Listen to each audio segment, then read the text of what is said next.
Guys, ഇങ്ങനെയുള്ളൊരു heading style ഇങ്ങനെയാക്കി മാറ്റുന്നതിന് എന്താ അഭിപ്രായം? അതും നമുക്കൊരു സിമ്പിൾ സ്കെച്ച് പെൻ വെച്ചിട്ട് ചെയ്ത് നോക്കാം. പിക്ചർ എന്ന് പറയുന്ന ഹെഡിങ് ആണ്. സോ നമുക്കൊരു ആദ്യം ഒരു സർക്കിൾ വരയ്ക്കാം, എന്നിട്ട് അതിൻ്റെ ഉള്ളിലൊന്ന് ഷെയ്ഡ് ചെയ്ത് കൊടുക്കാം. ഗൈസ്, ഞാനിത് വീഡിയോന് വേണ്ടി സിമ്പിളായിട്ട് പറയുന്നേ ഉള്ളൂ. നമുക്ക് ഇവിടെയുള്ള സ്ട്രോക്സൊക്കെ ഹൈലൈറ്റ് ചെയ്ത് കൊടുക്കേണ്ട ആവശ്യമുണ്ട്. കണ്ടോ, അത് നല്ല ക്ലീൻ ആയിട്ട് വേണം നമ്മൾ ചെയ്യാനായിട്ട്.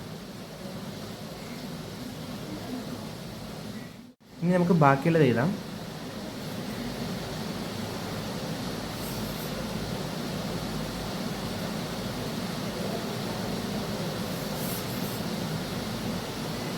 ഇപ്പോൾ നോക്കിക്കഴിഞ്ഞാൽ ടൂ മച്ച് സ്ട്രോക്സ് നിങ്ങൾക്ക് കാണാൻ പറ്റും. ഇതൊക്കെ നമുക്ക് ഹൈലൈറ്റ് ചെയ്ത് കൊടുക്കുമ്പോൾ നമ്മുടെ എക്സാക്റ്റ് ലുക്ക് മാറി വരും.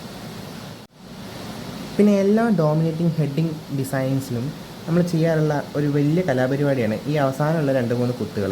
അത് നിങ്ങൾക്ക് ഇഷ്ടമുള്ള പോലെ ചെയ്യാം. ചിലവർ ഒരുപോലെ സിംഗിളായിട്ടുള്ള കുത്തുകൾ ഇട്ട് കൊടുക്കും, ഇങ്ങനെ ഇട്ട് കൊടുക്കും, ചില ഇതിൻ്റെ അകത്തിട്ട് കൊടുക്കും. ഇങ്ങനെ എന്ത് രീതി വേണമെങ്കിൽ കൊടുക്കാം. അപ്പോൾ നിങ്ങൾ ഇങ്ങനെ വരച്ചിട്ട് ഇട്ട് കൊടുത്താലും അട്രാക്റ്റീവ് ആയിരിക്കും. അങ്ങനെയൊക്കെ ചെയ്യുന്നതിലൂടെ ഇതുപോലത്തെ എത്ര അട്രാക്റ്റീവ് ആയിട്ടുള്ള ഡിസൈൻസും ചെയ്തെടുക്കാനായിട്ട് പറ്റും.